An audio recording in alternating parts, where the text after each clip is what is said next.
Hi viewers, Microsoft Excel it's so easy to learn എന്ന video tutorial സീരീസിൻ്റെ 9ാം ഭാഗത്തിലേക്ക് എല്ലാവർക്കും സ്വാഗതം. ഇതിനു മുമ്പുള്ള വീഡിയോ കാണാൻ സാധിക്കാത്തവർക്ക് വേണ്ടി ഈ വീഡിയോയുടെ തൊട്ട് താഴെയുള്ള ഡിസ്ക്രിപ്ഷൻ കോളത്തിൽ പാർട്ട് 1 മുതൽ കാണുവാനും അത് മനസ്സിലാക്കുവാനുമുള്ള ഒരു ലിങ്ക് കൊടുത്തിട്ടുണ്ട്. ഒപ്പം ഞാൻ മൈക്രോസോഫ്റ്റ് എക്സലുമായി ബന്ധപ്പെട്ട് പല വിഷയങ്ങളിലായി അപ്ലോഡ് ചെയ്തിട്ടുള്ള വീഡിയോസിൻ്റെ ലിങ്കും ഇതോടൊപ്പം കൊടുത്തിട്ടുണ്ട്. താല്പര്യമുള്ളവർക്ക് അത് പ്രയോജനപ്പെടുത്താവുന്നതാണ്. കഴിഞ്ഞ പാർട്ടിൽ പ്രത്യേക കണ്ടീഷൻ സാറ്റിസ്ഫൈ ചെയ്യുന്ന റെക്കോർഡ്സ് ഹൈലൈറ്റ് ചെയ്യുന്ന ഒരു വീഡിയോ ആണ് ചെയ്തിരുന്നത്. ഇന്ന് ഞാൻ ഈ പാർട്ടിൽ ഒരു ഗവൺമെൻറ് ചെല്ലാൻ ഫോം എങ്ങനെയാണ് ട്രിപ്ലിക്കേറ്റായി എക്സൽ ഉപയോഗിച്ച് പ്രിൻ്റ് ചെയ്തെടുക്കുന്നതെന്ന് വിശദീകരിക്കാം എന്നാണ് പറഞ്ഞിരുന്നത്. പക്ഷേ അതിനു മുമ്പ് കഴിഞ്ഞ വീഡിയോസ് കണ്ടവരിൽ 2 ചോദ്യങ്ങൾക്കുള്ള മറുപടി പറയാമെന്ന് വിചാരിക്കുന്നു. അതിൽ ഒരാൾ ചോദിച്ചിരുന്നത്, കഴിഞ്ഞ പ്രാവശ്യം ചെയ്ത വീഡിയോയിൽ ഹൈലൈറ്റ് ചെയ്യുമ്പോൾ ഒരു പ്രത്യേക കണ്ടീഷൻ, അതായത് ഡിസ്ട്രിക്റ്റ് കൊടുത്തു കഴിഞ്ഞാൽ ആ ഡിസ്ട്രിക്റ്റ് ശരിയായി വരുന്ന റെക്കോർഡ്സ് മാത്രമാണ് ഹൈലൈറ്റ് ചെയ്തിരുന്നത്. ഇപ്പോൾ ഇദ്ദേഹം ചോദിച്ചത്, നമ്മൾ ഒരു ടേബിളിലുള്ള ഏത് ഡേറ്റ കൊടുത്താലും അതെങ്ങനെ ഫൈൻഡ് ചെയ്ത് ഹൈലൈറ്റ് ചെയ്യും? അത് എക്സലിൽ ചെയ്യാൻ സാധിക്കും. സാധാരണ നമ്മൾ എക്സലിൽ ഫൈൻഡ് ചെയ്യാൻ ഉപയോഗിക്കുന്നത് Ctrl+F. ഞാൻ അതിനി ആ വീഡിയോയിൽ കാണിക്കാം. Ctrl+F ഫൈൻഡ് ആൻഡ് റീപ്ലേസ് ഉപയോഗിച്ച് ചെയ്യാം. പക്ഷേ ഇദ്ദേഹം ചോദിച്ചിരുന്നത് വലിയ ഒരു ടേബിളിൽ ഏതെങ്കിലും ഒരു ഡേറ്റ ഫൈൻഡ് ചെയ്ത് കഴിഞ്ഞാൽ ആ റെക്കോർഡ്സ് എല്ലാം ഹൈലൈറ്റ് ചെയ്യണമെന്നാണ്. അതിന് എക്സലിലുള്ള സെർച്ച് എന്ന ഒരു ഫംഗ്ഷൻ ഉപയോഗിച്ചിട്ട് ഇദ്ദേഹം പറഞ്ഞ കാര്യങ്ങൾ ചെയ്യാൻ സാധിക്കും. പക്ഷേ അത് എനിക്ക് ഈ വീഡിയോയിൽ ഉൾപ്പെടുത്താൻ സാധിക്കുകയില്ല. അത് ഇനി പിന്നീട് ചെയ്യാം. ഇനി മറ്റൊരാൾ ചോദിച്ചിരുന്നത്, എക്സലിൽ എങ്ങനെയാണ് എക്സ്പയറി ഡേറ്റ് കണ്ടുപിടിക്കാൻ പറ്റുക? അതായത് നമുക്ക് വണ്ടിയുടെ ഇൻഷുറൻസോ അല്ലെങ്കിൽ ജനറൽ ഇൻഷുറൻസോ അങ്ങനെയുള്ള കാര്യങ്ങളെല്ലാം എക്സ്പയറി ഡേറ്റ് എപ്പോഴും നമുക്ക് ആവശ്യം വരും. ഒന്നുകിൽ ലോൺ അടയ്ക്കേണ്ടതിനുള്ള ഡേറ്റ് ഉണ്ട്. ഈ ഡേറ്റ് മറന്നുപോയി കഴിഞ്ഞാൽ വളരെ പെനാൽറ്റി അങ്ങനെയുള്ള കാര്യങ്ങൾ വരും. അപ്പോൾ അതെങ്ങനെയാണ് എക്സലിൽ ഈസിയായി കണ്ടുപിടിക്കാൻ സാധിക്കുന്നതെന്ന് ചോദിച്ചിരുന്നു. വളരെ സിമ്പിളായിട്ട് ചെയ്യാൻ പറ്റുന്ന ഒരു കാര്യമാണ്. അത് ഞാൻ ഈ വീഡിയോയിൽ ഒന്ന് കാണിക്കാം. എല്ലാവർക്കും വളരെ യൂസ്ഫുൾ ആയിട്ടുള്ള ഒരു കാര്യം തന്നെ ആയിരിക്കുമെന്ന് തോന്നുന്നു. നമുക്ക് ഇനി എങ്ങനെയാണ് ചെയ്യുന്നതെന്ന് നോക്കാം. കഴിഞ്ഞ വീഡിയോയിലുള്ള എക്സസൈസാണ് ഈ കാണുന്നത്. ഇതിൽ ഒരാൾ ചോദിച്ചിരുന്നത്, എങ്ങനെയാണ് ഒരു പർട്ടിക്കുലർ റെക്കോർഡ് ഫൈൻഡ് ചെയ്യുന്നത്? ഫൈൻഡ് ചെയ്യാൻ നമുക്ക് ഏറ്റവും എളുപ്പമായിട്ടുള്ള ഒരു കീബോർഡ് ഷോർട്ട് കട്ട് ഉണ്ട്. അതിനു മുമ്പ് ഞാൻ 1-2 കീബോർഡ് ഷോർട്ട് കട്ട് കൂടി പറയാം. Ctrl+End കൊടുത്തു കഴിഞ്ഞാൽ ആ ഒരു ടേബിളിൻ്റെ എൻഡിൽ വരും. Ctrl+Home കൊടുത്തു കഴിഞ്ഞാൽ എപ്പോഴും ടോപ്പിൽ വരും, ടോപ്പ് റോയിൽ വരും. അതുപോലെ ഒരു സ്ക്രീനിൻ്റെ എൻഡിൽ വരാനാണെങ്കിൽ Ctrl+ കീസ് കൊടുത്താൽ മതി. Ctrl+Down കൊടുത്തു കഴിഞ്ഞാൽ ഏറ്റവും എൻഡിൽ വരും. റൈറ്റ് കൊടുത്തു കഴിഞ്ഞാൽ ലെഫ്റ്റിൽ വരും. ടോപ്പ് കൊടുത്തു കഴിഞ്ഞാൽ ആ സ്ക്രീനിൻ്റെ 4 കോർണറിൽ വരുന്നതിന് വേണ്ടിയാണ് Ctrl+ കീസ്. ഇതെല്ലാം നിങ്ങൾക്ക് ചെയ്ത് നോക്കാം. ഫൈൻഡ് ചെയ്യാനായിട്ട് നമ്മൾ സാധാരണ ഉപയോഗിക്കുന്നത് Ctrl+F കൊടുത്താൽ മതി. Ctrl+F കൊടുത്തിട്ട് ഞാനിപ്പോൾ ഇവിടെ ഫിറോസ് എന്ന് കൊടുത്തിട്ട് എൻ്റർ പ്രസ് ചെയ്ത് കഴിഞ്ഞാൽ ഇത് ആദ്യത്തെ റെക്കോർഡിൽ വന്ന് നിൽക്കും. വീണ്ടും എൻ്റർ പ്രസ് ചെയ്യുമ്പോൾ 2ാമത്തെ റെക്കോർഡിൽ വരും. വീണ്ടും പ്രസ് ചെയ്യുമ്പോൾ 3ാമത്തെ. ഇങ്ങനെ ഓരോ റെക്കോർഡും ഫൈൻഡ് ചെയ്യാൻ പറ്റും. ഇതാണ് സാധാരണ എക്സലിൽ ഉപയോഗിക്കുന്നത്, ഫൈൻഡ്. ഇനി അതുപോലെ തന്നെ മറ്റൊരു കമാൻഡ് കൂടെ പറയാം. Ctrl+F കൊടുത്തു. റീപ്ലേസ് ചെയ്യാനാണെങ്കിൽ Alt+P അല്ലെങ്കിൽ അടുത്ത ടാബിൽ വന്നതിന് ശേഷം കൊല്ലം കൊടുത്തതിന് ശേഷം ആലപ്പുഴ എന്ന് റീപ്ലേസ് ചെയ്യണമെങ്കിൽ റീപ്ലേസ് ഓൾ കൊടുത്തു കഴിഞ്ഞാൽ അത് എവിടെയൊക്കെ കൊല്ലം എന്നുണ്ടായിരുന്നോ അതെല്ലാം ആലപ്പുഴയായി റീപ്ലേസ് ചെയ്തു. ഇങ്ങനെ ഈ രീതിയിൽ ചെയ്യാം. ഞാൻ Ctrl+Z കൊടുക്കുക. അപ്പോൾ അത് പഴയതുപോലെ എല്ലാം പഴയ റെക്കോർഡായി.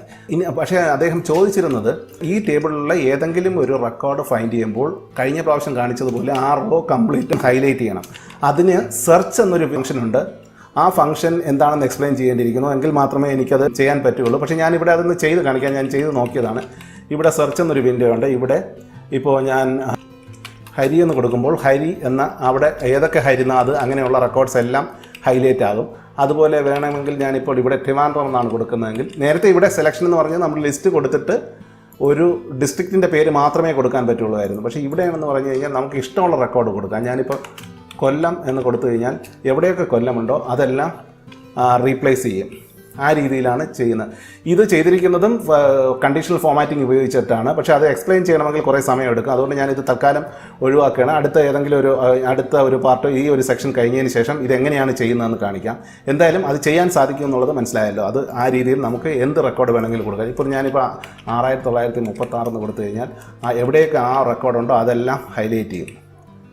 അതായത് ഈ ഒരു ടേബിളിലുള്ള ഏത് റെക്കോർഡും ഡേറ്റ കൊടുത്തു കഴിഞ്ഞാൽ ഹൈലൈറ്റ് ചെയ്തെടുക്കാൻ സാധിക്കും.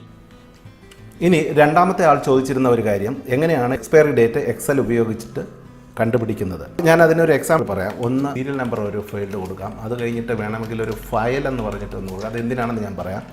ഒരു എക്സ്റ്റൻഷൻ വേണമെങ്കിൽ കൊടുക്കാം.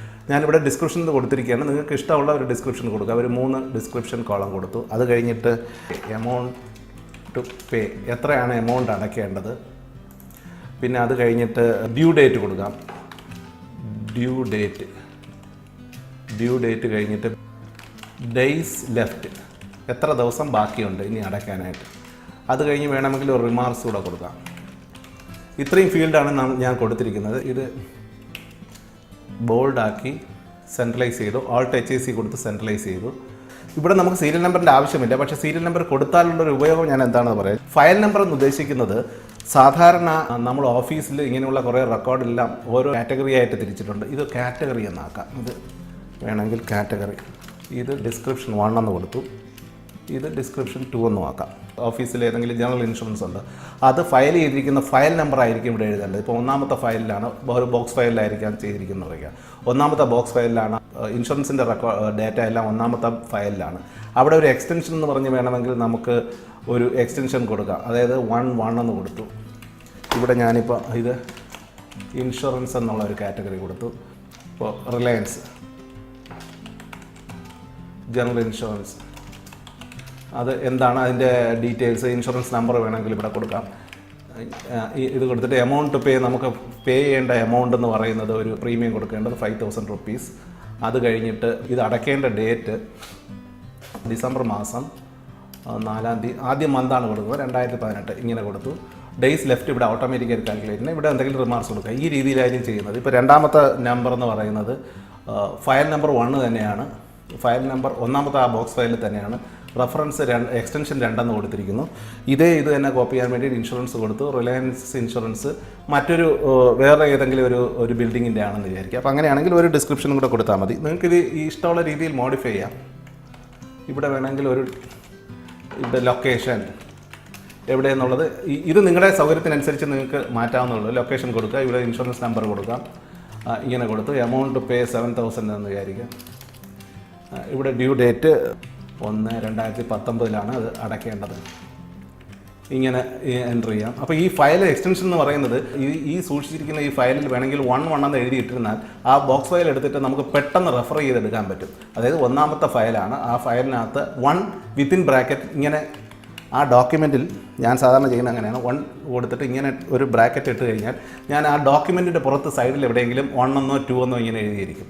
അപ്പോൾ ആ ബോക്സ് ഫയലിൽ ഒന്നിൽ കൂടുതൽ കുറേ ഫയൽസ് നമ്മൾ സ്റ്റോർ ചെയ്ത് വെച്ചിട്ടുണ്ടെങ്കിൽ അതിൽ നിന്ന് പെട്ടെന്ന് എടുക്കാൻ പറ്റും. കാരണം ഇവിടെ പോയി കമ്പ്യൂട്ടറിൽ പോയി നോക്കിക്കഴിഞ്ഞാൽ ഇപ്പോൾ ഇത് എക്സ്പയർ ആകാൻ പോവുകയാണ്. ഉടനെ എനിക്ക് പെട്ടെന്ന് പോയി എടുക്കണമെങ്കിൽ ഞാൻ 1ാമത്തെ ബോക്സ് റാക്കിൽ നിന്നും 1ാമത്തെ ബോക്സ് ഫയൽ എടുത്തു. അതിൽ റെക്കോർഡ് മറിച്ച് നോക്കി പെട്ടെന്ന് 1, 2 എന്നുള്ളത് എഴുതിയിരിക്കുന്ന ആ പേപ്പർ എടുക്കാൻ സാധിക്കും. അതിന് വേണ്ടിയാണ് ഇങ്ങനെ സാധാരണ ഫയലും എക്സ്റ്റൻഷൻ കൊടുക്കുന്നത്. ഇപ്പോൾ ഇതുപോലെ വേറെ ഇപ്പോൾ 2ാമത്തെ ബോക്സ് ഫയൽ എന്ന് പറയുന്നത് ഇപ്പം നമ്മുടെ വെഹിക്കിളിൻ്റെ ഡീറ്റെയിൽസ് ആണെന്ന് വിചാരിക്കുക. വെഹിക്കിൾ അങ്ങനെയാണെങ്കിൽ ഇവിടെ അതിനനുസരിച്ച് വെഹിക്കിൾ നമ്പർ ഇവിടെ എഴുതണം. അതിൻ്റെ ഡേറ്റ് ഇവിടെ എൻ്റർ ചെയ്യാം. ഇവിടെ ഡേറ്റ് എൻ്റർ ചെയ്യുമെന്ന് വിചാരിക്കാം. ഇത് ഡേറ്റ് മാറ്റാനായിട്ട് നമ്മൾ നേരത്തെ പഠിച്ചിട്ടുണ്ട്. ഷിഫ്റ്റ് ഇതെല്ലാം സെലക്ട് ചെയ്തതിന് ശേഷം Ctrl+Shift# കൊടുത്തു കഴിഞ്ഞാൽ ഡേറ്റ് നമുക്ക് കറക്റ്റ് അറിയാൻ പറ്റും. ഏതാണ് ഡേറ്റ് ഫോമാറ്റ് മാറും. അതുപോലെ ഇതിൻ്റെ ഫോമാറ്റ് മാറ്റണമെന്നുണ്ടെങ്കിൽ എമൗണ്ട് പേ കൺട്രോളും ഷിഫ്റ്റും എക്സ്ക്ലമേഷനും കൂടെ കൊടുത്തു കഴിഞ്ഞാൽ അത് കോമ ഫോമാറ്റിൽ വരും. ഇങ്ങനെ മാറ്റാം. അപ്പോൾ ഇതിൻ്റെ ഒരു ഐഡിയ കിട്ടിയല്ലോ. ഇപ്പോൾ വെഹിക്കിൾ നമ്പർ എന്ന് പറയുന്നത് 2ാമത്തെ ഫയൽ നമ്പർ 2 ആണ്. അതിൽ ഞാനൊരു 10ാമത്തെ റെക്കോർഡായിട്ടാണ് വെച്ചിരിക്കുന്നതെങ്കിൽ ഈ ഒരു പേപ്പറിൽ 210 എന്നിങ്ങനെ എൻ്റർ ചെയ്ത് വെച്ച് കഴിഞ്ഞാൽ ബ്രാക്കിൽ ഇട്ട് കഴിഞ്ഞാൽ അത് ഫയൽ ചെയ്യുമ്പോൾ വളരെ പെട്ടെന്ന് എടുക്കാൻ പറ്റും അവിടെ പോയിട്ട്. അതാണ് അതിൻ്റെ ഒരു ഉപയോഗം. ഇവിടെ ആയിരിക്കും നമ്മൾ ഡേയ്സ് ലെഫ്റ്റ് കാൽക്കുലേറ്റ് ചെയ്യുന്നത്. അതിന് മുമ്പ് ഇവിടെ സീരിയൽ നമ്പറിൻ്റെ ഈ ഒരു ഫയലിൽ സീരിയൽ നമ്പറിൻ്റെ ആവശ്യമില്ല. എന്തിനാണ് സീരിയൽ നമ്പർ കൊടുത്തതെന്ന് പറഞ്ഞു കഴിഞ്ഞാൽ അതിൻ്റെ ഒരു ഉപയോഗം നമുക്ക് എന്തെങ്കിലും അത് സോർട്ടിങ് വരുമ്പോഴായിരിക്കും വളരെ എളുപ്പമായിട്ട് ഇതിൻ്റെ ഒരു സീരിയൽ നമ്പറിൻ്റെ ഒരു യൂസ് വരുന്നത്. കാരണം നമുക്ക് ഈ റെക്കോർഡ് വേണമെങ്കിൽ പല രീതിയിലും സോർട്ട് ചെയ്തെടുക്കാൻ പറ്റും. ഈ ഒരു ഫയൽ പല രീതിയിലും സോർട്ട് ചെയ്യേണ്ടി വരും. സോർട്ടിങ് ഞാൻ പറഞ്ഞിട്ടില്ല, അപ്പോൾ അതിൻ്റെ ഒരു ഉപയോഗം പറയാം. ആ സമയത്ത് സീരിയൽ നമ്പർ ഉണ്ടെങ്കിൽ നമുക്ക് ഏത് രീതിയിൽ സോർട്ട് ചെയ്ത് കഴിഞ്ഞാലും തിരിച്ച് നമ്മൾ എൻ്റർ ചെയ്ത് അതേ ഒരു പൊസിഷനിൽ കൊണ്ടുവരാൻ ഈ സീരിയൽ നമ്പർ എന്ന് പറയുന്ന ഒരു ഫീൽഡ് വളരെ ഉപയോഗപ്പെടും. എക്സൽ എന്ത് ചെയ്താലും ഒരു സീരിയൽ നമ്പർ കോളം ഇടുന്നത് എപ്പോഴും നല്ലതായിരിക്കും. അത് നമ്മൾ എൻ്റർ ചെയ്യുന്ന ഒരു ഓർഡറിൽ കൊണ്ടുവരാൻ അത് എങ്ങനെയാണ് ചെയ്യുന്നതെന്ന് ഞാൻ ആ സോർട്ടിങ്ങിൻ്റെ അവിടെ വരുമ്പോൾ അത് പറയാം. അപ്പോൾ ഇവിടെ നമുക്ക് വേണ്ടത് ലെഫ്റ്റ് എത്ര ദിവസം ഇനിയുണ്ട്, ഇൻഷുറൻസ് റിന്യൂ ചെയ്യാൻ ഇനി എത്ര ദിവസം ഇവിടെ ഉണ്ടെന്ന് കാണിക്കണം. വളരെ സിമ്പിളാണ്. അതിനു മുമ്പ് ഒരു ഫംഗ്ഷൻ ഞാൻ പറയാം. നൗ എന്ന് പറഞ്ഞിട്ടൊരു ഫംഗ്ഷനുണ്ട്. നൗ എന്ന് പറഞ്ഞു കഴിഞ്ഞാൽ ഇപ്പോഴത്തെ സമയം ഞാൻ ഇങ്ങോട്ട് കാണിക്കാം. ഇവിടെ എഴുതാം നൗ.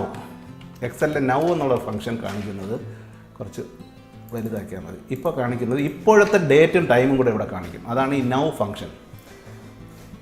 ഇപ്പോൾ 11-ാം മാസം 4-ാം തീയതി 2018 13:19 അതിൻ്റെ ടൈം ഇതാണ് കാണിക്കുന്നത് നൗ ഫംഗ്ഷൻ. ഈ നൗ ഫംഗ്ഷൻ ഉപയോഗിച്ചിട്ട് നമുക്കിവിടെ അതിൻ്റെ എത്ര ദിവസം ഉണ്ടെന്നുള്ളത് കാൽക്കുലേറ്റ് ചെയ്യാം. ഇവിടെ ചെയ്യേണ്ടത് ഈക്വൽ ടു കൊടുത്തു.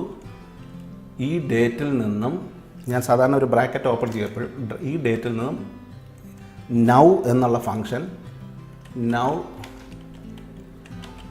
എന്നുള്ള ഫംഗ്ഷൻ കുറയ്ക്കണം. നൗ എന്നുള്ളത് ഇപ്പോഴത്തെ ഡേറ്റ് കുറയ്ക്കണം. അതായത് ഡ്യൂ ഡേറ്റിൽ നിന്ന് ഇപ്പോഴത്തെ ഡേറ്റ് കുറയ്ക്കുക എന്നുള്ളതാണ്. ബ്രാക്കറ്റ് ക്ലോസ് ചെയ്ത് കഴിഞ്ഞാൽ മതി. ബ്രാക്കറ്റ് ക്ലോസ് ചെയ്ത് കഴിയുമ്പോൾ അവിടെ എത്ര ദിവസം ലെഫ്റ്റ് എന്ന് കാണിക്കും. പക്ഷേ ഇവിടെ ശ്രദ്ധിച്ചാൽ ഒരു കാര്യം 29.44384 വരും. നമുക്കത് അതിൻ്റെ ആവശ്യമില്ല. ഇത് തന്നെ താഴോട്ട് കോപ്പി ചെയ്താൽ മതി. ഈ ഫോമിലെ കോപ്പി ചെയ്യാനായിട്ട് ഇത് കോപ്പി ചെയ്യുമ്പോൾ ഓരോ ഡേറ്റും ഇനി എത്ര ദിവസം ഉണ്ടെന്നുള്ള കൃത്യമായിട്ട് കാണിക്കും. ഇത് മാറ്റണമെന്നുണ്ടെങ്കിൽ അതിന് കൺട്രോൾ സ്പേസ് ബാർ കൊടുത്താൽ ഈ കോളം സെലക്ട് ചെയ്തും അതിനുശേഷം കൺട്രോൾ 1 കൊടുത്തതിന് ശേഷം ഇവിടെ നമ്പറിൽ വന്ന് നമ്പർ എന്നുള്ളത് ഈ ഡെസിമൽ പ്ലേസസ് കുറച്ചാൽ മതി, 0 ആക്കിയാൽ മതി. അപ്പോൾ ഇനി ഇവിടെ വരുന്ന എല്ലാം ഡെസിമൽ ഇല്ലാതെയായിരിക്കും വരുന്നത്. അതുപോലെ ഈ കോളത്തിൽ എൻ്റർ ചെയ്യുന്ന എല്ലാം കോമ ഫോമാറ്റിൽ വേണമെങ്കിൽ ഈ കോളം സെലക്ട് ചെയ്യാൻ കൺട്രോൾ സ്പേസ് ബാർ കൊടുത്തതിന് ശേഷം നമ്പർ ഫോമാറ്റ് മാറ്റാനായിട്ട് കൺട്രോൾ ഷിഫ്റ്റും എക്സ്ക്ലമേഷനും കൂടെ കൊടുത്തിട്ടിരുന്നാൽ ഇനി ഇവിടെ എന്ത് ടൈപ്പ് ചെയ്താലും അത് കോമ ഫോമാറ്റിൽ മാത്രമേ വരികയുള്ളൂ. ഈ രീതിയിൽ ചെയ്യാം. അതുപോലെ ഡേറ്റ് ഇതുപോലെ മാറ്റണമെങ്കിൽ ഈ കൺട്രോളും സ്പേസ് ബാറും കൂടെ കൊടുത്തതിന് ശേഷം ഇവിടെ കൺട്രോൾ ഷിഫ്റ്റ് ഹാഷ് കൊടുത്തു കഴിഞ്ഞാൽ ആ കോളത്തിൽ ഇനി എൻ്റർ ചെയ്യുന്ന ഡേറ്റ് എല്ലാം ഈ ഒരു ഫോമാറ്റിലേ വരികയുള്ളൂ. ഇപ്പം ഞാനിവിടെ വേറൊരു ഡേറ്റ് എൻ്റർ ചെയ്യാം, കഴിഞ്ഞു പോയ ഒരു ഡേറ്റ് എൻ്റർ ചെയ്യാം. അതായത് 10-ാം മാസം 12-ാം തീയതി 2018. അതായത് 12-ാം തീയതി ഒക്ടോബറാണ് ഇത് നമ്മൾ അടയ്ക്കേണ്ടിയിരുന്നത്. എത്രയെങ്കിലും എമൗണ്ട് ഒരു 9,000 ആണെന്ന് വിചാരിക്കുക. അങ്ങനെയാണെങ്കിൽ ഇവിടെ ഈ ഫോമിൽ ഇങ്ങോട്ട് കോപ്പി ചെയ്ത് കഴിഞ്ഞാൽ -24 ദിവസം കഴിഞ്ഞു. അങ്ങനെ ഇതിൽ നിന്ന് നമുക്ക് ആ എക്സ്പയറി ഡേറ്റ് പെട്ടെന്ന് കണ്ടുപിടിക്കാൻ പറ്റും. ഞാനിവിടെ വേറെ നമ്പർ ഇവിടെ കൊടുക്കാം. ഫയൽ നമ്പർ 5 ആണെന്ന് വിചാരിക്കുക. ഇത് എക്സ്റ്റൻഷൻ 12 ഇതും വെഹിക്കിൾ തന്നെയാണെന്ന് വിചാരിക്കുക. അപ്പോൾ കൺട്രോൾ D കൊടുത്താൽ മതി. അത് കോപ്പി ചെയ്തു. ഇത് മറ്റൊരു വെഹിക്കിൾ മാരുതി നമ്പർ വേറെ ഏതെങ്കിലും ഒരു നമ്പറാണ്. ടാക്സ് അല്ല ഇൻഷുറൻസ് ആണെന്ന് വിചാരിക്കുക. ഇത് നിങ്ങളുടെ ഇഷ്ടത്തിന് ഇതനുസരിച്ച് കൊടുക്കുക. നമ്മുടെ ഏറ്റവും പ്രധാനമായിട്ടുള്ള ഇവിടെ എങ്ങനെ അത് ചെയ്യുന്നു എന്നുള്ളത് മാത്രമേ ഞാൻ കാണിക്കുള്ളൂ. ബാക്കി നിങ്ങളുടെ സൗകര്യത്തിനനുസരിച്ച് കൊടുക്കാം. ഈ രീതിയിൽ നമുക്ക് എത്ര ദിവസം ബാക്കിയുണ്ടെന്ന് അറിയാം. ഓരോ ദിവസവും ഫയൽ എടുത്ത് നോക്കുമ്പോൾ ഇത് നാളെ നോക്കുകയാണെങ്കിൽ ഇതെല്ലാം ഓരോ ദിവസം കുറഞ്ഞിരിക്കും. 29 എന്നുള്ളത് 28 ആവും. ഇത് 24 എന്നുള്ളത് 25 ദിവസം കഴിഞ്ഞതായിട്ട് കാണിക്കും. ഇത് ഓട്ടോമാറ്റിക്കായിട്ട് ഇത് എക്സൽ അപ്ഡേറ്റ് ചെയ്യും. കാരണം നമ്മളിവിടെ നൗ ഫംഗ്ഷനാണ് കൊടുത്തിരിക്കുന്നത്. ഇത് ഞാൻ ഇതിൻ്റെ ഒരു ഇത് കുറേ കോപ്പി ഇങ്ങോട്ട് എടുക്കാം. വേറൊന്നുമല്ല, നിങ്ങൾക്ക് കാണിക്കുന്നതിന് വേണ്ടി ഇവിടെ നിന്നിട്ട് ഞാനിങ്ങനെ കുറച്ച് സെയിം റെക്കോർഡ് തന്നെയാണ്, ഒരു വെറുതെ കോപ്പി എടുത്തെന്ന് വിചാരിക്കുക. ഇനി ഇതിൽ നമുക്ക് മൈനസ് വരുന്ന ഭാഗങ്ങളെല്ലാം ഹൈലൈറ്റ് ചെയ്യണം. അതായത് ഡേറ്റ് എക്സ്പയർ ആയ ഡേറ്റുകളെല്ലാം ആ റെക്കോർഡെല്ലാം ഹൈലൈറ്റ് ചെയ്യണമെങ്കിൽ നേരത്തെ നമ്മൾ പഠിച്ചതുപോലെ വളരെ സിമ്പിളായിട്ടുള്ള കാര്യമുണ്ട്. ഇവിടെ സീരിയൽ നമ്പർ വേണമെങ്കിലും കൊടുക്കാം. ഇവിടെ ഞാൻ സാധാരണ കൊടുക്കുന്ന റോ കൊടുത്തിട്ട് -1 റോ -1 എന്ന് കൊടുത്തു കഴിഞ്ഞാൽ അത് വരും. അത് ഈ ഫോമിലെ താഴോട്ട് കോപ്പി ചെയ്ത് കഴിഞ്ഞാൽ സീരിയൽ നമ്പർ ഇവിടെ വരും. ഇനി ഇവിടെ നമുക്ക് ഇതൊന്ന് ഹൈലൈറ്റ് ചെയ്യണമെന്നുണ്ടെങ്കിൽ ഞാൻ ഇത്രയും ഭാഗം സെലക്ട് ചെയ്തെന്ന് വിചാരിക്കുക. അതിനുശേഷം കണ്ടീഷണൽ ഫോമാറ്റിംഗ് കൊടുത്തതിന് ശേഷം നേരത്തെ ചെയ്തതുപോലെ തന്നെ റൂൾസ് കൊടുത്തതിന് ശേഷം ന്യൂ റൂൾ കൊടുത്തു. ആ ന്യൂ റൂളിൽ ഇവിടെ use a formula to determine which cells to format. ഇവിടെ ഞാൻ ക്ലിക്ക് ചെയ്യേണ്ട ഫീൽഡ് എന്ന് പറയുന്നത് ഇവിടെ ക്ലിക്ക് ചെയ്തതിന് ശേഷം ഇതാണ് ക്ലിക്ക് ചെയ്യേണ്ടത്. ഡേയ്സ് ലെഫ്റ്റ് എന്ന് പറയുന്നത് നമുക്കൊരു 10 ദിവസത്തിന് മുമ്പ് ഇത് കാണിക്കണമെന്ന് വിചാരിക്കുക. ഒരു ഹൈലൈറ്റ് ചെയ്യണം 10 ദിവസം അല്ലെങ്കിൽ ഒരു 5 ദിവസം അല്ലെങ്കിൽ 10 ദിവസം. അങ്ങനെയാണെങ്കിൽ അതിനു മുമ്പ് ഇവിടെ $J $2 എന്നാണ് പറയുന്നത്. അതായത് $J $2 എന്ന് പറഞ്ഞാൽ അത് എപ്പോഴും ഈ ഒരു കോളത്തിനെ ആയിരിക്കും റെപ്രസെൻറ്റ് ചെയ്തത്. അങ്ങനെ പോരാ, നമുക്ക് എല്ലാ റെക്കോർഡും ചെക്ക് ചെയ്യണം. പക്ഷേ കോളം മാറാൻ പാടില്ല. അങ്ങനെയാണെങ്കിൽ $J എന്ന് പറയുന്നത് കോളം ഫ്രീസ് ചെയ്ത് വെച്ചുകൊണ്ട് റോസ് മാത്രം മാറ്റണം. അതിന് ഇവിടെ ഒരു F4 പ്രസ് ചെയ്താൽ മതി. അപ്പോൾ ഇപ്പോൾ ചെയ്തിരിക്കുന്നത് കോളം മാറും, പക്ഷേ 2 മാറില്ല. അത് ഒന്നുകൂടെ F4 പ്രസ് ചെയ്യുമ്പോൾ $J 2 എന്ന് പറയും. അതായത് കോളം ഒരിക്കലും മാറരുത്. റോ 2, 3, 4 അങ്ങനെ വരും. അതായത് J1 J2 J3 J4 അങ്ങനെ മാറുക എന്നുള്ളതാണ്. അതാണ് അതിൻ്റെ മീനിങ്. ഞാൻ നേരത്തെ പറഞ്ഞിട്ടുള്ളതാണ് ഈ കാര്യങ്ങൾ. ലെസ് 10 ദിവസത്തിൽ കുറവാണെങ്കിൽ അവിടെ ഹൈലൈറ്റ് ചെയ്യണം. അങ്ങനെയാണ് ഞാനിവിടെ കൊടുത്തിട്ട് ഫോമാറ്റ് ഫിൽ കൊടുത്ത് ഇവിടെ ഏതെങ്കിലും നമുക്കൊരു കളർ കൊടുക്കാം. ഇത് കൊടുത്ത് ഓക്കെ കൊടുത്ത് ഓക്കെ കൊടുത്തു കഴിഞ്ഞാൽ കണ്ടോ ഇവിടെ 10 ദിവസം, ഇപ്പോൾ ഇനി എല്ലാ ദിവസവും ഫയൽ എടുത്ത് നോക്കിയാൽ മാത്രം മതി. 10 ദിവസത്തിൽ കുറവുള്ളത് അത് ഹൈലൈറ്റ് ചെയ്ത് കാണിക്കും. ഇവിടെ ഞാനിവിടെ ഡേറ്റ് ഒന്ന് ചേഞ്ച് ചെയ്യാം. ഡ്യൂ ഡേറ്റ് എന്ന് പറയുന്നത് ഒക്ടോബർ എന്നുള്ളത് നവംബർ ആണെന്ന് വയ്ക്കുക. അങ്ങനെയാണെങ്കിൽ ഇനി 7 ദിവസമുണ്ട്. അത് ഇനി 7 ദിവസമുണ്ട്. 10 ദിവസത്തിൽ കുറവുള്ളതെല്ലാം ഹൈലൈറ്റ് ചെയ്യും. ഇവിടെ ഞാനൊരു ജനുവരി 2019 എന്നുള്ളത് 18 വിചാരിക്കും. അങ്ങനെയാണെങ്കിൽ ആ റെക്കോർഡ് ഹൈലൈറ്റ് ചെയ്യും. ഇത് വളരെ ഉപയോഗമുള്ള എല്ലാവർക്കും ഉപയോഗിക്കാൻ പറ്റുന്ന ഒരു കാര്യമാണ്. നിങ്ങളുടെ വാഹനത്തിൻ്റെ പൊല്യൂഷൻ, ടാക്സ്, ഇൻഷുറൻസ്, ലോൺ ഉണ്ടെങ്കിൽ അത്, ഇങ്ങനെയുള്ള ഏതെല്ലാത്തിനും എവിടെയൊക്കെ ഡ്യൂ ഡേറ്റ് വരുന്നു, ഇങ്ങനെ ഒരു എക്സലിൽ ഒരു ഫയൽ ഉണ്ടാക്കിയിട്ടാൽ വളരെ എളുപ്പത്തിൽ ഒന്നും ചെയ്യേണ്ട. നിങ്ങൾ എല്ലാ ദിവസവും പോയി ഇതൊന്ന് ഓപ്പൺ ചെയ്ത് നോക്കിയാൽ മതി. 5 ദിവസത്തെ ഇൻ്റർവെൽ, ഇതിപ്പോൾ 7 ദിവസത്തെ 10 ദിവസത്തെ ഇൻ്റർവെല്ലാണ് കൊടുത്തിരിക്കുന്നത്. അങ്ങനെയാണെങ്കിൽ 10 ദിവസത്തിൽ താഴെയുള്ളതെല്ലാം ഹൈലൈറ്റ് ചെയ്യും. ഇത് വേണമെങ്കിൽ ഇതിൻ്റെ കണ്ടീഷൻസ് ഫോമാറ്റിംഗ് വേണമെങ്കിൽ ഇവിടെ പോയിട്ട് വീണ്ടും മാനേജ് റൂൾസ് കൊടുത്തിട്ട് ഇവിടെ പോയി ഇത് വേണമെങ്കിൽ മാറ്റാം. ഇതിനകത്ത് പോയിട്ട് എഡിറ്റ് റൂൾ കൊടുത്തു കഴിഞ്ഞാൽ ഇവിടെ ഫോമുല മാറ്റി 10 എന്നുള്ളത് മാറ്റി 7 ദിവസം വേണമെങ്കിൽ 7 ദിവസം ആക്കാം. അങ്ങനെ നിങ്ങൾക്ക് വീണ്ടും ചെയ്യാവുന്നതാണ്. അതിൻ്റെ ഫോമാറ്റ് വേണമെങ്കിൽ മാറ്റാം. അപ്പോൾ ഇത്രയും കാര്യങ്ങൾ മനസ്സിലായി. ഇതാണ് രണ്ടാമത് പറഞ്ഞിരുന്ന ഒരാൾ ചെയ്തിരുന്നത്. എനിക്ക് തോന്നുന്നു ഈ വീഡിയോ കുറച്ചിങ്ങനെ നീണ്ടു പോകുന്നുണ്ട്. അടുത്ത ഒരു ഗവൺമെൻറ് ചെല്ലാൻ എങ്ങനെയാണ് ഒരു A4 സൈസ് പേപ്പറിൽ ട്രിപ്ലിക്കേറ്റായി പ്രിൻ്റ് ചെയ്തെടുക്കുന്നതെന്നാണ് കാണിക്കാൻ പോകുന്നത്. ഇനി ഈ കാണുന്ന ഒരു ഗവൺമെൻറ് ചെല്ലാൻ ഇതെങ്ങനെയാണ് എക്സലിൽ ഒരു A4 പേജിൽ ട്രിപ്ലിക്കേറ്റായിട്ട് പ്രിൻ്റ് ചെയ്യുന്നതെന്നും കാണിക്കാം. അപ്പോൾ ഇവിടെ ധാരാളം കോളംസ് ഉണ്ട്. അപ്പോൾ ഇതെങ്ങനെയാണ് വരച്ചെടുക്കുന്നതെന്നുള്ളതാണ് നമ്മൾ പഠിക്കാൻ പോകുന്നത്. ഇതിൻ്റെ മറുവശത്ത് ഇങ്ങനെ ഒരു money paid, particulars of money paid, അങ്ങനെ 3 രീതിയിലൊരു ഫോമാറ്റ് ഉണ്ട്. അതും ഇതുപോലെ വരച്ചെടുക്കുന്നതും ഇതെല്ലാം നമുക്ക് പഠിക്കേണ്ടി വരും. കാണുമ്പോൾ വളരെ സിമ്പിളെന്ന് തോന്നുമെങ്കിലും ഇതിനകത്ത് കുറച്ച് കാൽക്കുലേഷൻസ് ഉണ്ട്. കാരണം ഈ പൈസ എല്ലാം റുപ്പീസ് ആക്കുന്നത് എങ്ങനെ, അതൊക്കെ ചെയ്യേണ്ടതുണ്ട്. അപ്പോൾ അത് കുറേ കാര്യങ്ങൾ ഇതിനകത്ത് പഠിക്കാൻ പറ്റും. അപ്പോൾ ഞാൻ ആദ്യം ഈ ഒരു പേജ് ചെയ്യുന്നത് എങ്ങനെയെന്ന് കാണിക്കാം. അതിനുശേഷം രണ്ടാമത് ഈ ഒരു പേജും ഇത് ചെയ്തതിന് ശേഷം ഇത് രണ്ടും എങ്ങനെയാണ് ഒരു പ്രിൻ്ററിൽ പ്രിൻ്റ് ചെയ്തെടുക്കുന്നത്, ഈ ട്രിപ്ലിക്കേറ്റായിട്ട് പ്രിൻ്റ് ചെയ്തെടുക്കുന്നത് എന്നുള്ള രീതിയിലാണ് കാണിക്കാൻ പോകുന്നത്. ഈ ഒരു വീഡിയോയിൽ അതിൻ്റെ ഒരു തുടക്കം, ഗ്രിഡ് ലൈൻസ് എങ്ങനെയാണ് വരയ്ക്കുന്നതെന്ന് മാത്രം കാണിക്കാം. അതിനുശേഷം അടുത്ത വീഡിയോയിൽ ഈ ഒരു പാർട്ട് ഇതെങ്ങനെ ചെയ്തെടുക്കുന്നു, അതിൻ്റെ അടുത്ത വീഡിയോയിൽ ഈ ഭാഗവും കാണിച്ചതിന് ശേഷം അത് എങ്ങനെ പ്രിൻ്റ് ചെയ്യുന്നുള്ളത് കാണിക്കാം. അപ്പോൾ നമ്മൾ ആദ്യം ഇതാണ് ചെയ്യാൻ പോകുന്നത്. അതിനു മുമ്പ് ഈ ഗ്രിഡ് ലൈൻസ്, ഈ ലൈൻസ് വരയ്ക്കുന്നതെന്ന് എങ്ങനെയാണെന്ന് ഈ ഒരു വീഡിയോയിൽ നമുക്ക് നോക്കാം. നമുക്ക് ഇവിടെ ആദ്യം ഒരു കമാൻഡ് പഠിക്കേണ്ടതുണ്ട്. അതായത് ഇവിടെ കാണുന്ന ഈ ഗ്രിഡ് ലൈൻസ് ഇത് വിസിബിളാണ്. സാധാരണ ഇത് പ്രിൻ്ററിൽ വരുമ്പോൾ ഇത് ബ്ലാങ്ക് ആയിട്ടായിരിക്കും വരുന്നത്. അതായത് ഇവിടെ നിന്ന് നമ്മൾ എന്തെങ്കിലും ടൈപ്പ് ചെയ്ത് പ്രിൻ്റ് എടുത്തു കഴിഞ്ഞാൽ ബ്ലാങ്ക് പേജിലായിരിക്കും വരുന്നത്. അല്ലെങ്കിൽ നമ്മൾ ഇവിടെ ഗ്രിഡ് ലൈൻസ് ഇതെല്ലാം ലൈൻസ് വരയ്ക്കണം. ഞാനിപ്പോൾ ഈ വീഡിയോയിൽ എങ്ങനെയാണ് ഇതിന് ലൈൻ വരയ്ക്കുന്നതെന്നാണ്, അതായത് ഗ്രിഡ് ലൈൻസിനോടൊപ്പം ഗ്രിഡ് ലൈൻ എങ്ങനെ ഓഫ് ചെയ്യുന്നത് എങ്ങനെ, അതോടൊപ്പം എങ്ങനെയാണ് ലൈൻ വരയ്ക്കുന്നതെന്ന് നോക്കാം. ആദ്യം എങ്ങനെയാണ് ഈ ഒരു വർക്ക്ഷീറ്റിൻ്റെ ഗ്രിഡ് ലൈൻ ഓണും ഓഫും ആക്കുന്നതെന്ന് നോക്കാം. അത് ടോഗിൾ കീ ആണ്. അതിന് Alt+WVG ഒരിക്കൽ കൊടുത്തു കഴിഞ്ഞാൽ ഗ്രിഡ് ലൈൻ ഓഫ് ആകും. വീണ്ടും Alt+WVG കൊടുത്തു കഴിഞ്ഞാൽ ഗ്രിഡ് ലൈൻ ഓൺ ആവും. ഇനി എങ്ങനെയാണ് ഇതിൽ ലൈൻ വരയ്ക്കുന്നതെന്ന് നോക്കാം. ഇത്രയും ഭാഗത്ത് ഒരു ബോക്സ് വരയ്ക്കണമെങ്കിൽ ഞാൻ ചെയ്യേണ്ടത് ആ ഭാഗം സെലക്ട് ചെയ്തതിന് ശേഷം Ctrl+1 കൊടുക്കുക. Ctrl+1 കൊടുത്തിട്ട് അവിടെ ഈ ബോർഡർ എന്നുള്ള ടാബിൽ വരണം. ഇത് വന്നു കഴിഞ്ഞാൽ ഇതിൻ്റെ ചുറ്റും ഒരു ബോർഡർ വരയ്ക്കണമെങ്കിൽ എളുപ്പ വഴി ഇങ്ങനെ ഈ ഔട്ട്ലൈനിൽ ക്ലിക്ക് ചെയ്താൽ മതി. അപ്പോൾ ഔട്ട്ലൈൻ ക്ലിക്ക് ചെയ്യുമ്പോൾ ഇവിടെ ശ്രദ്ധിച്ചാൽ മനസ്സിലാവും ഏത് ലൈനാണ് സെലക്ട് ചെയ്തിരിക്കുന്നത്. ഇതിനകത്ത് എനിക്ക് വേണമെങ്കിൽ തിക്ക് ബോർഡർ വേണമെങ്കിൽ ഇത് സെലക്ട് ചെയ്തതിന് ശേഷം ഔട്ട്ലൈൻ കൊടുത്തു കഴിഞ്ഞാൽ, ഇനി ഓക്കെ കൊടുത്തു കഴിഞ്ഞാൽ അവിടെ ഒരു തിക്ക് ബോർഡർ വരും. ഇതേസമയം എനിക്കൊരു തിന്നായിട്ട് ബോർഡറാണ് വേണ്ടെങ്കിൽ സെലക്ട് ചെയ്തതിന് ശേഷം Ctrl+1 കൊടുത്തു. ഇവിടെ തിന്നായിട്ടുള്ള ഇത് കൊടുത്തിട്ട് ഇങ്ങനെ കൊടുത്തു കഴിഞ്ഞാൽ തിന്നായിട്ടുള്ള ബോർഡർ വരും.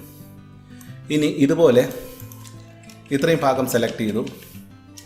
Ctrl+1 കൊടുത്തതിന് ശേഷം ഈ ഒരു ലൈനാണ് കൊടുക്കുന്നതെങ്കിൽ ഇങ്ങനെ ഡോട്ടഡ് ലൈൻസ് വരും. ഞാൻ ഇത് Ctrl+A കൊടുത്തിട്ട് Alt+E+A കൊടുത്തപ്പോൾ അത് ഫുള്ള് റേസ് ആയി.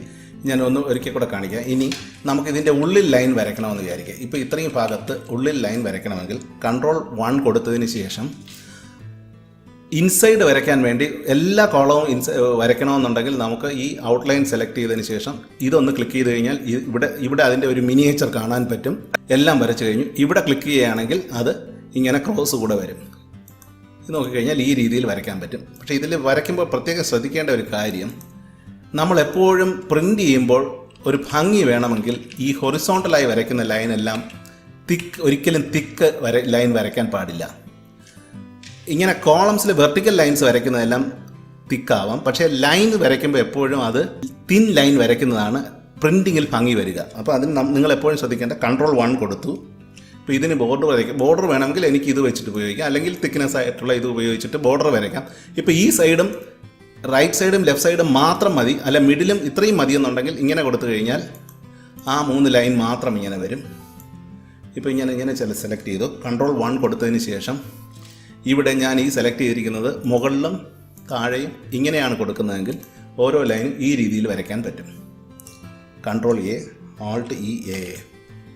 വീണ്ടും ഞാൻ സെലക്ട് ചെയ്ത് മറ്റൊന്ന് കാണിക്കാം. ഇവിടെ വന്നതിന് ശേഷം കൺട്രോൾ കൊടുത്തതിന് ശേഷം ഇവിടെ എനിക്കിപ്പോൾ ഇത് ഉപയോഗിച്ചിട്ടാണ് ബോർഡർ വരയ്ക്കേണ്ടതെങ്കിൽ ഇവിടെ ഇങ്ങനെ ബോർഡർ കൊടുത്തതിന് ശേഷം ഇടയ്ക്കുള്ള ലൈൻ സാധാരണ വരയ്ക്കേണ്ടത് ഇതായിരിക്കും ഏറ്റവും നല്ലത്. ഇങ്ങനെ വരച്ചു കഴിഞ്ഞാൽ ഇടയ്ക്കുള്ള ലൈൻ ഈ രീതിയിൽ വരും, ഇങ്ങനെ വരും. ഇപ്പോൾ ഇങ്ങനെ സെലക്ട് ചെയ്തു. Ctrl 1 പ്രസ് ചെയ്തതിന് ശേഷം ഞാൻ ബോർഡർ ഇങ്ങനെ ഒരു ബോർഡർ വരച്ചതിന് ശേഷം ഔട്ട്ലൈൻ ഈ വെർട്ടിക്കൽ ലൈൻ എല്ലാം തിക്ക് ലൈൻ വേണം. അപ്പോൾ ഈ വെർട്ടിക്കലായിട്ടുള്ളതെല്ലാം ഇതേ തിക്നെസ് ഉള്ള ലൈൻ ആയിരിക്കും. ഹൊറിസോണ്ടൽ ലൈൻസ് എല്ലാം തിൻ ലൈൻ വരണം. അങ്ങനെയാണെങ്കിൽ ഇങ്ങനെ കൊടുത്താൽ മതി. ഇതിൻ്റെ മീനിങ് ബോർഡർ എല്ലാം ഈ സെലക്ട് ചെയ്ത തിക്ക് ലൈനും വെർട്ടിക്കലായിട്ട് വരുന്ന കോളംസിൽ വരുന്ന വെർട്ടിക്കൽ ലൈൻസ് എല്ലാം കുറച്ചുകൂടി തിക്നെസ് കൂടിയതും ഹൊറിസോണ്ടലായിട്ട് വരുന്ന ലൈനെല്ലാം ഇതാണ് സെലക്ട് ചെയ്യുന്നത്. അപ്പോൾ എപ്പോഴും ഇതൊന്ന് മനസ്സിൽ വെച്ചിരുന്നാൽ മതി. ഇത് കൊടുത്തു കഴിഞ്ഞാൽ ഈ രീതിയിൽ ഇങ്ങനെ വരയ്ക്കാം. എങ്ങനെയായിരിക്കും എപ്പോഴും നമ്മൾ ഏത് ടെക്സ്റ്റ് എഴുതുമ്പോൾ ഈ ഒരു സ്റ്റൈൽ ഫോളോ ചെയ്താൽ ഇത് പ്രിൻറ്റിങ് കാണാൻ നല്ല ഭംഗിയായിരിക്കും. ഇനി ഒരു കാര്യം കൂടെ പറയാം. ഇതിനകത്ത് എനിക്കിപ്പോൾ ഏതെങ്കിലും എറൈസ് ചെയ്യണമെന്നുണ്ടെങ്കിൽ ഇപ്പോൾ ഇത്രയും ഭാഗം ഇത് തന്നെ ഞാൻ സെലക്ട് ചെയ്തു. Ctrl 1 കൊടുത്തതിന് ശേഷം ഇവിടെ ഏതെങ്കിലും റിമൂവ് ചെയ്യണമെന്നുണ്ടെങ്കിൽ ഒന്നുകിൽ ഇവിടെ ഈ ബോർഡർ ഇത് ക്ലിക്ക് ചെയ്താൽ മതി, ഇതിൽ ക്ലിക്ക് ചെയ്ത് മാറ്റാം. നണ്ണ് കൊടുത്തു കഴിഞ്ഞാൽ എല്ലാം റിമൂവ് ആവും. ഇങ്ങനെ കൊടുത്തു കഴിഞ്ഞാൽ എല്ലാം റിമൂവ് ആവും. ഞാൻ ക്യാൻസൽ കൊടുക്കാം. വീണ്ടും Ctrl 1 കൊടുത്തു. ഇവിടെ ഇപ്പോൾ എനിക്ക് ഇവിടെ നിന്നും ഈ ലൈൻ എല്ലാം എടുത്ത് റിമൂവ് ചെയ്യണമെങ്കിൽ ഇതിലൊന്നുകൂടെ ക്ലിക്ക് ചെയ്ത് കഴിഞ്ഞാൽ 2 പ്രാവശ്യം ക്ലിക്ക് ചെയ്യുമ്പോൾ അത് മാറിക്കഴിഞ്ഞു. ഇപ്പോൾ നോക്കിക്കഴിഞ്ഞാൽ ഇതിനകത്ത് ആ ലൈൻസ് എല്ലാം മാറിയിരിക്കും. ഈ രീതിയിൽ നിങ്ങൾക്ക് തന്നെ എക്സ്പെരിമെൻറ്റ് ചെയ്ത് നോക്കാം. ഈ രീതിയിലാണ് നമ്മൾ ബോർഡർ വരയ്ക്കുന്നത്. ഫോമാറ്റിങ്ങിനുള്ള ബോർഡേഴ്സ്, ചുറ്റുമുള്ള ബോർഡേഴ്സ്, ടേബിളിനെല്ലാം ബോർഡേഴ്സ് വരയ്ക്കുന്നത് ഇങ്ങനെയായിരിക്കും. അപ്പോൾ സാധാരണ ചെയ്യുന്നത് ഇത് എല്ലാം നമ്മൾ വരച്ച് തീർന്നതിന് ശേഷം ഇപ്പോൾ ഞാൻ ഇവിടെയും കൂടെ കൊടുക്കാം. വരച്ച് തീർന്നതിന് ശേഷം സാധാരണ നമ്മൾ ചെയ്യുന്നത് ഇതിന് ശേഷം Alt WVG കൊടുത്തു കഴിഞ്ഞാൽ ഗ്രിഡ് ലൈൻ ഓഫ് ആവും. അപ്പോൾ നമ്മുടെ ഫൈനൽ ഔട്ട്പുട്ട് എങ്ങനെ വരുമെന്നുള്ളത് കാണാൻ പറ്റും. ബാക്കി ഭാഗമെല്ലാം ഗ്രിഡ് ലൈൻ ഓഫ് ചെയ്തിട്ടുണ്ട്. ഈ വരച്ച ഭാഗത്ത് മാത്രം ഗ്രിഡ് ലൈൻ ഓണാണ്.